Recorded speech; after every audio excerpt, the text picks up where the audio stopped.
આપણે આજના લેક્ચરમાં સ્ટડી કરશું ટોપિક ક્લાસિફિકેશન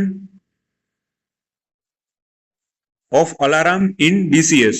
ઓકે, આપણે જીટીયુ ની ફાઇનલ પરીક્ષામાં આ ટોપિક 7 માર્ક્સમાં અથવા તો 4 માર્ક્સમાં પૂછાઈ શકે. Give classification of alarm in DCS. બરાબર, તો ડિફરન્ટ ટાઈપના અલાર્મ જે ડીસીએસ માં યુઝ થતા હોય છે એનું લિસ્ટ આપણે જોઈએ.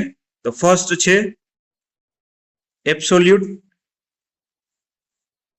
અલાર્મ, સેકન્ડ છે ડેવિએશન અલાર્મ, થર્ડ છે rate of change alarm, fourth calculated alarm, fifth bit pattern, 6 adjustable, 7 adaptive, 8 operator set alarm, 9 control system or instrumentation alarm, re-triggering alarm, dispendency alarm and statistical alarm. તો આટલા પ્રકારના જે alarm છે એ આપણે ક્લાસિફિકેશનમાં આપણે લખવાના રહેશે. બરાબર, વાઇવામાં પણ પૂછી શકે કે give the classification of DCS alarm. તો એમાં તમારે આટલા જે નામ છે બરાબર એ યાદ રાખીને બોલવાના રહેશે. બરાબર, જોઈ લો એકવાર. Absolute alarm, deviation alarm, rate of change alarm, calculated alarm, beat pattern, adjustable, adaptive, operator set, control system, retriggering, discrepancy અને સ્ટેટિસ્ટિકલ. ઓકે, તો આટલા પ્રકારના જે અલાર્મ છે એ આપણે ડીસીએસ માં દર્શાવવાના રહેશે. જોઈ લો એકવાર. બરાબર, બારે બાર જે અલાર્મ છે એના નામ: absolute, deviation, rate of change, calculated, bit pattern, adjustable, adaptive, operator set, control system or instrumentation alarm, re-triggering, dispendency અને statistical. બરાબર, તો પૂછાઈ દો આટલા તમારે લિસ્ટ આપવાના રહેશે. Classification of alarm in DCS. there are 12 list are there. બરાબર, એબ્સોલ્યુટ, ફરીવાર રિપીટ કરું, absolute, deviation, rate of change, calculated, bit pattern, adjustable, adaptive, operator set, control system or instrumentation, re-triggering, dispendency અને statistical.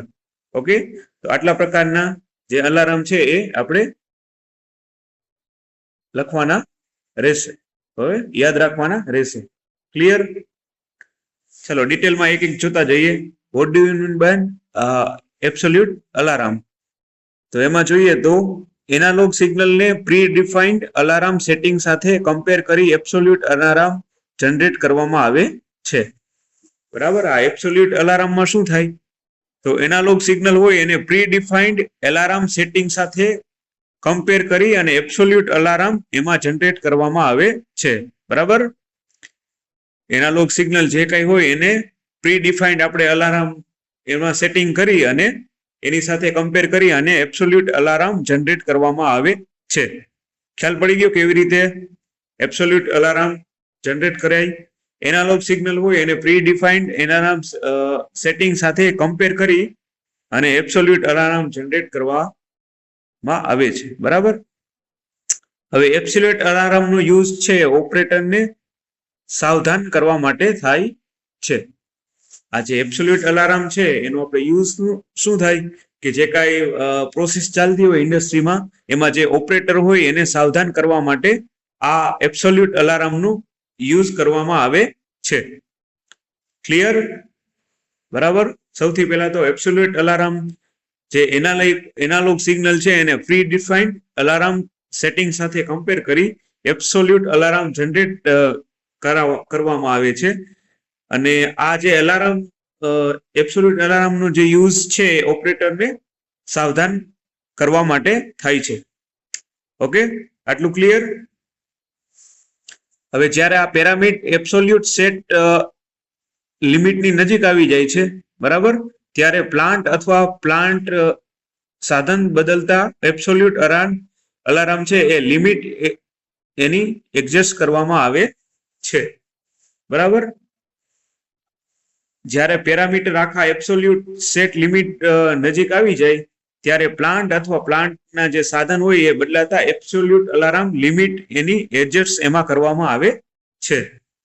બરાબર, સમજાઈ ગયું કે જ્યારે parameters છે એબ્સોલ્યુટ આપણે જે હોય સેટ લિમિટ એની નજીક આવી જાય ત્યારે એને એબ્સોલ્યુટ અલાર્મ લિમિટ એને એડજસ્ટ કરવામાં આવે છે. બરાબર, તો આ થઈ ગયું આપણું એબ્સોલ્યુટ અલાર્મ કે જે એનાલોગ સિગ્નલને જે છે પ્રી ડિફાઇન્ડ અલાર્મ સેટિંગ સાથે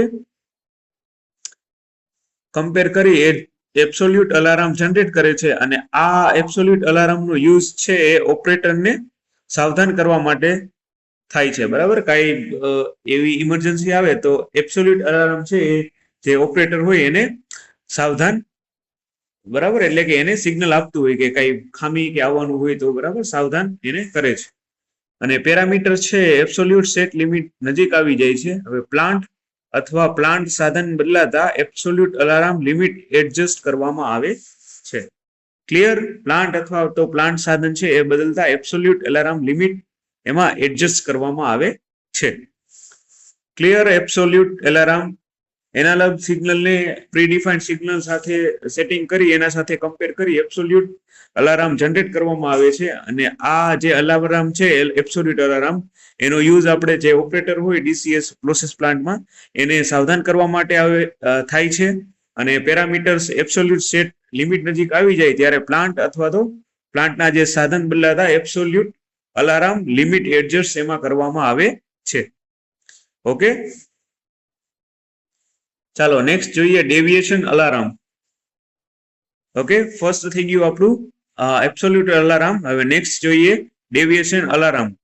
જ્યારે પ્રી ડિફાઇન્ડ લિમિટ કરતા બે એનાલોગ સિગ્નલ વચ્ચેનો જે છે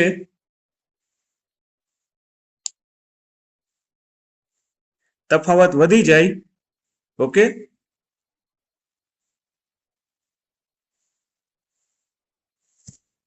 તેને ડિટેક્ટ કરવા માટે ડેવિએશન અલાર્મ જનરેટ કરવામાં આવે છે.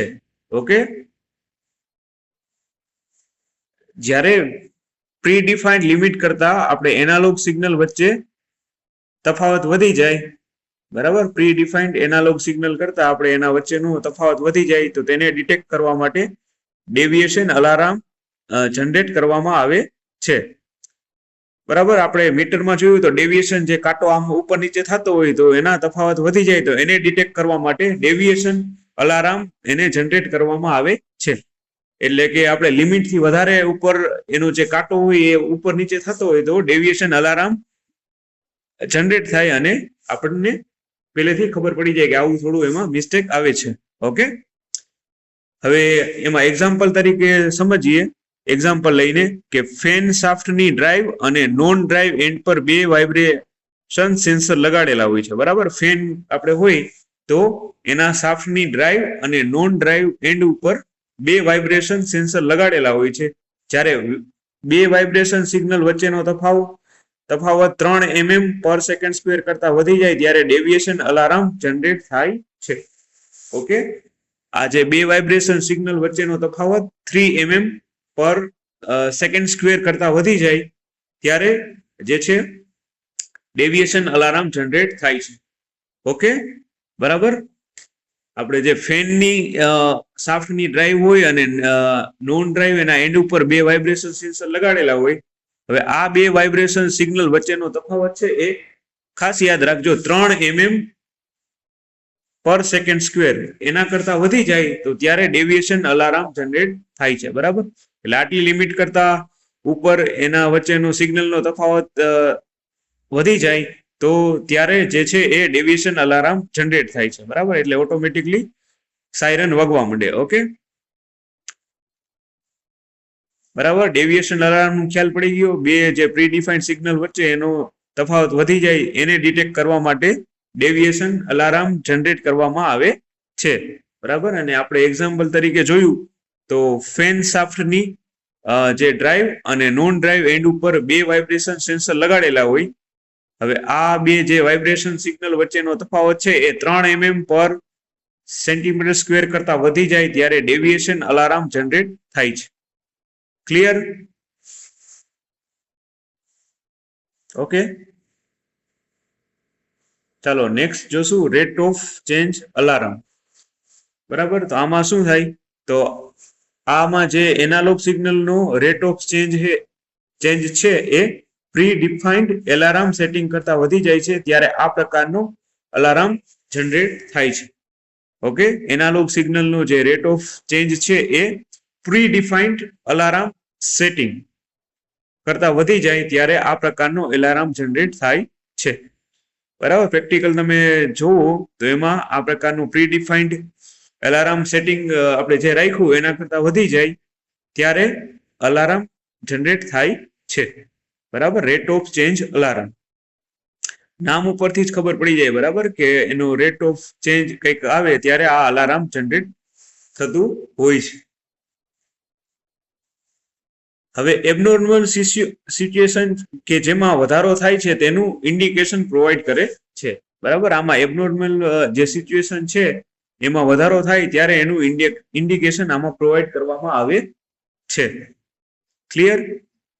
Rate of change of alarm કે એનાલોગ સિગ્નલનું જે છે પ્રી ડિફાઇન્ડ અલાર્મ સેટિંગ કરતા વધી જાય ત્યારે આ પ્રકારનો અલાર્મ જનરેટ થાય છે. હવે આ એબનોર્મલ સિચ્યુએશનમાં વધારો થાય છે અને તેનું ઇન્ડિકેશન પ્રોવાઈડ કરવામાં આવે છે.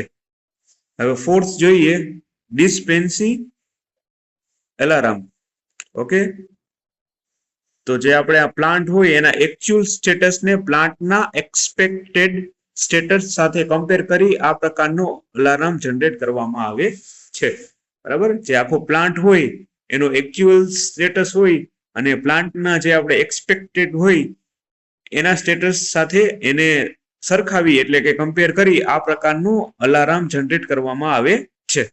બરાબર. પ્લાન્ટમાં કોઈ પણ જે પ્રોસેસ ચાલતી હોય એનું એકચ્યુઅલ સ્ટેટસ હોય એને પ્લાન્ટના આપણે એક્સપેક્ટેડ જેટલું પ્રોડક્શન હોય એની સાથે કમ્પેર કરી આ પ્રકારનો અલાર્મ જનરેટ થાય છે.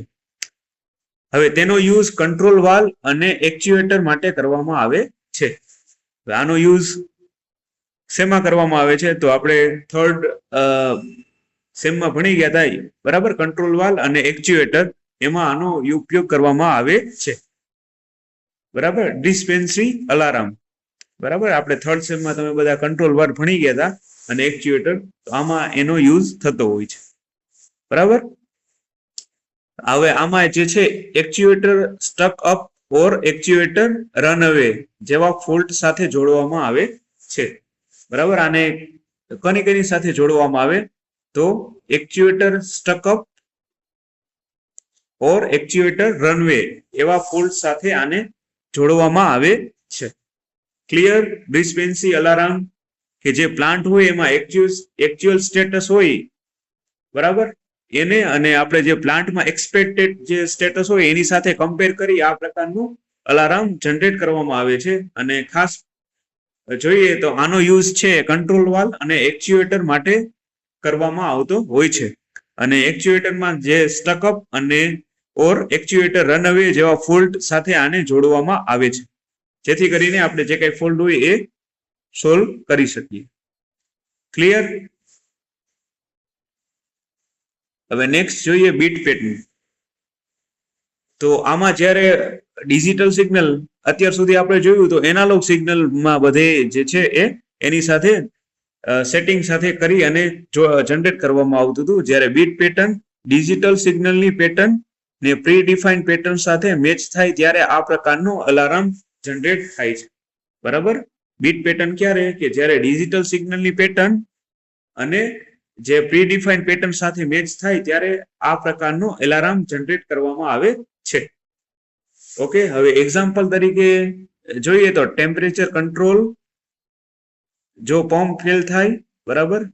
અને લો લેવલ હોય અને હીટર છે ઓન હોય એવું ડિટેક્ટ થાય તો તેમનો કોડ 3 બીટની પેટર્ન XYZ હોય. બરાબર, ક્લિયર? બરાબર, શું થતું હોય કે આપણે ટેમ્પરેચર કંટ્રોલ હોય, બરાબર, એમાં પંપ ફેલ થાય ત્યારે લો લેવલ હોય અને હીટર ઓન હોય ત્યારે એવું ડિટેક્ટ થાય અને એનો કોડ 3 બીટની પેટર્ન XYZ હોય તો આપણે આ બીટ પેટર્ન એલાર્મની જરૂર પડતી હોય છે.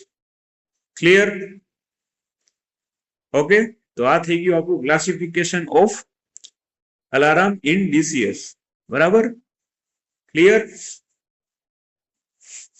પરીક્ષામાં પૂછાય તો તમારે આટલા નામ લખવાના અને 4 થી 5 જે આપણે સમજાવ્યા એ પ્રકારે એનું ડિસ્ક્રિપ્શન આપવાનું રહેશે.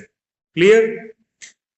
બરાબર, સૌથી પહેલા તો નામ જ યાદ રાખી લેવાના. Absolute alarm, deviation alarm, rate of change alarm, calculated alarm, beat pattern, adjustable, adaptive, operator set, control system, retriggering, discrepancy અને સ્ટેટિકલ. બરાબર, તો આમાંથી આપણે જે આટલા સમજાવ્યા એટલા તમારે પરીક્ષામાં લખવાના રહેશે. બરાબર, યાદ રાખવાના છે બારે બાર, પણ સમજાવવાના આપણે જે આ ટોપિકમાં ડિસ્કસ કર્યા એટલા તમારે એમાં લખીને સમજાવવાના રહેશે. બરાબર, absolute alarm, deviation alarm, rate of change અને ડિસ્પેન્સરી અને બીટ પેટર્ન. તો આટલા જે છે એ તમારે ડિટેલમાં એમાં ડિસ્ક્રિપ્શન સાથે સમજાવવાના રહેશે. ખાસ નામ યાદ રાખી લેજો. બરાબર, classification of alarm in DCS વાયવામાં પણ કામ આવશે. બરાબર, પૂછે કે ક્લાસિફિકેશનનો કેટલા પ્રકારના અલાર્મ છે DCS માં, તો આમાંથી તમારે નામ યાદ હોવા જોઈએ. બરાબર, કમ્પલસરી એવું નથી કે બધા નામ યાદ રહેવા જોઈએ, બટ આમાંથી તમારે થોડા ઘણા નામ યાદ રહેવા જોઈએ. બરાબર, મોસ્ટ ઓફ બધા જ યાદ રાખવાના હોય, બટ ઇન કેસ ક્યારેય ભૂલાઈ જાય તો અથવા 4-5 નામ આવડવા જોઈએ. બરાબર, જ્યારે વાયવા આવે ત્યારે પૂછે ત્યારે. બરાબર, કે એબ્સોલ્યુટ અલાર્મ છે, ડેવિએશન છે, rate of change, calculated, bit pattern, adjustable, adaptive, operator set, control system, retriggering, discrepancy અને સ્ટેટિકલ. ઓકે, તો આપણું ફર્સ્ટ ચેપ્ટર છે અહીંયા કમ્પ્લીટ થાય છે. બરાબર, એકવાર રિવાઇઝ કરી લઈએ. ઓકે, બરાબર, DCS સ્ટ્રક્ચર ટોટલ 14 માર્ક્સનું છે એ આપણે અહીંયા પૂરું કરીએ છીએ. ફર્સ્ટ આપણે ટોપિક સ્ટડી કર્યો તો sketch and explain hierarchical architecture of DCS. બરાબર, તો આ એક પ્રકારનું જે મોસ્ટ આઈએમપી છે 7 માર્ક્સમાં ઘણી વખત પૂછાયેલો છે, પૂછાવાની શક્યતા પણ ખરી. બરાબર, હિરાર્ચિકલ આર્કિટેક્ચર ઓફ DCS. બરાબર, એ આ ખાસ આકૃતિ ડ્રો કરી લેવાની અને એના જે બ્લોક છે એ સમજાવવાના રહેશે. મોસ્ટ આઈએમપી છે. બરાબર, હિરાર્ચિકલ આર્કિટેક્ચર ઓફ DCS. પછી બીજો આપણે ટોપિક એમાં પણ આપણે લેવલ જોયા હતા. તો લેવલ 0 છે એ ફિલ્ડ લેવલ હતું, લેવલ 1 છે એ ડાયરેક્ટ કંટ્રોલ. આ પણ ખાસ પૂછાઈ શકે કે લેવલ 0 શું કહેવાય, લેવલ 1 કોને કહેવાય, આ ખાસ યાદ રાખવાનું રહેશે. બરાબર, ઘણી વખત વાયવામાં આવા પણ ક્વેશ્ચન પૂછાઈ શકે. બરાબર, પૂછી શકે એક્સટર્નલ ફેકલ્ટી કોઈ બારેથી આવે કે ભાઈ હિરાર્ચિકલ જે DCS નું છે આપણે સ્ટ્રક્ચર, એમાં લેવલ 1 શું છે તો ડિટેક્ટ ડાયરેક્ટ કંટ્રોલ છે. પછી લેવલ 2 શું છે તો પ્લાન્ટ સુપરવાઇઝરી લેવલ. એટલે લેવલ બધા તમારે યાદ રાખવાના રહેશે. લેવલ 0 છે એ ફિલ્ડ લેવલ છે, લેવલ 1 છે ડાયરેક્ટ કંટ્રોલ, લેવલ 2 છે પ્લાન્ટ સુપરવાઇઝરી લેવલ, લેવલ 3 છે પ્રોડક્શન લેવલ કંટ્રોલ, અને લેવલ 4 છે આપણું પ્લાન્ટ જે આખું મોનિટર થતું હોય એ plant management. Okay, hierarchical structure of DCS most IMP. બરાબર, પછી નેક્સ્ટ ટોપિક આપણે સ્ટડી કર્યો હતો explain database organization in DCS with sketch. તો આ પણ GTU ની ફાઇનલ પરીક્ષામાં ઘણી વખત પૂછાયેલું છે. બરાબર, આમાં પણ લેવલ 4 છે, લેવલ 1 થી 4. બરાબર, તો એમાં પણ તમારે લેવલ બધા યાદ રાખવાના રહેશે. બરાબર, લેવલ 1 માં કોણ આવે, ફિલ્ડ ઓપરેટર, લેવલ 2 માં પ્લાન્ટ ઓપરેટર, લેવલ 3 માં પ્લાન્ટ એન્જિનિયર, અને લેવલ 4 માં આખું જે પ્લાન્ટ મેનેજમેન્ટ હોય એ આવશે. બરાબર, એટલે લોઅર લેવલ 0 થી અથવા તો 1 થી ચાલુ થાય અને અપર 4. બરાબર, તો એવી રીતના યાદ રાખવાનું રહેશે. બરાબર, એનું પણ આપણે ડિસ્ક્રિપ્શન જોયું હતું. પછી identify and explain system elements of DCS. એમાં આપણે 3 પ્રકારના એલિમેન્ટ સ્ટડી કર્યા હતા: ફિલ્ડ સ્ટેશન, ઇન્ટરમીડિયેટ સ્ટેશન અને સેન્ટ્રલ કોમ્પ્યુટર સ્ટેશન. આ જે ટોપિક છે એ હિરાચિકલ જે આપણે સ્ટ્રક્ચર જોયું એની સાથે કનેક્ટેડ છે, એટલે એ કરી લ્યો એટલે આ પણ સમજાય જાય. બરાબર, કે ફિલ્ડ સ્ટેશન ક્યાં આવે, ઇન્ટરમીડિયેટ સ્ટેશન અને સેન્ટ્રલ કોમ્પ્યુટર સ્ટેશન. બરાબર, તો પરીક્ષામાં આ પણ પૂછાઈ શકે, ઇન્ડિવિજ્યુઅલ પણ પૂછાઈ શકે અને એકી સાથે પણ પૂછાઈ શકે. બરાબર, કે સમજાવો સિલેક્ટ સિસ્ટમ એલિમેન્ટ, તો આમાં તમારે 3 લખવાના રહીએ, અથવા તો ફિલ્ડ કીધું હોય તો ફિલ્ડ, ઇન્ટરમીડિયેટ પૂછ્યું હોય તો ઇન્ટરમીડિયેટ અને સેન્ટ્રલ કોમ્પ્યુટર પૂછ્યું હોય તો સેન્ટ્રલ, અને સિસ્ટમ એલિમેન્ટ હોય તો તમારે 3 સમજાવવાના રહેશે. ક્લિયર? બરાબર, પછી આપણે નેક્સ્ટ ટોપિક જોયો તો રિલાયબિલિટી પેરામીટર ઓફ ડીસીએસ અને એનું intermediate relation. Okay, reliability parameter કે કોઈ પણ વસ્તુ પર કેટલા ટકા આધાર રાખતું હોય એને આપણે રિલાયબિલિટી તરીકે ઓળખી શકીએ. એમાં આપણે 2 કન્ડિશન જોઈ હતી, નોન રિપેરેબલ અને રિપેરેબલ. ઓકે, તો એમાં પણ યાદ રાખવાનું છે, નોન રિપેરેબલમાં MTTF mean time to failure.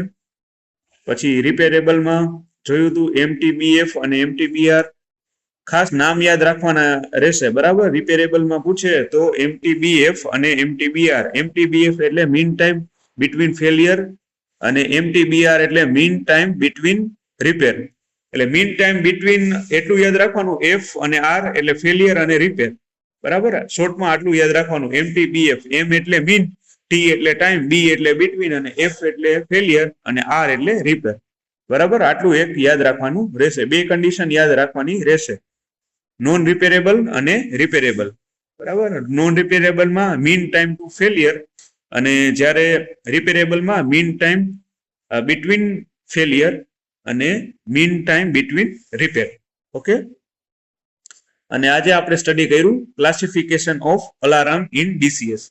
બરાબર, તો આટલું તમારે આ ચેપ્ટરમાં યાદ રાખવાનું રહેશે. બરાબર, ટોટલ 14 માર્ક્સનું ચેપ્ટર છે અને એકદમ ઈઝી છે, આવડી જાય એવું છે. બરાબર, ક્લાસિફિકેશન ઓફ અલાર્મ એક આ ટોપિક, અને આ જે રિલાયબિલિટી પેરામીટર અને સિસ્ટમ એલિમેન્ટ ઓફ ડીસીએસ અને હિરાચિકલ આર્કિટેક્ચર. બરાબર, અને ડેટાબેઝ ઓર્ગેનાઇઝેશન. પણ મોસ્ટ આઈપી જે આ હિરાચિકલ આર્કિટેક્ચર છે ડીસીએસ નું, એ ઘણી વખત જીટીયુમાં પૂછાતું હોય છે, મોસ્ટ આઈપી અને ડેટાબેઝ ઓર્ગેનાઇઝેશન. બરાબર, તો આટલા ટોપિક છે એ આમાં આપણે સ્ટડી કર્યા. આજના લેક્ચરમાં આટલું રાખીએ, નેક્સ્ટ લેક્ચરમાં આપણે બીજું ચેપ્ટર સ્ટાર્ટ કરશું.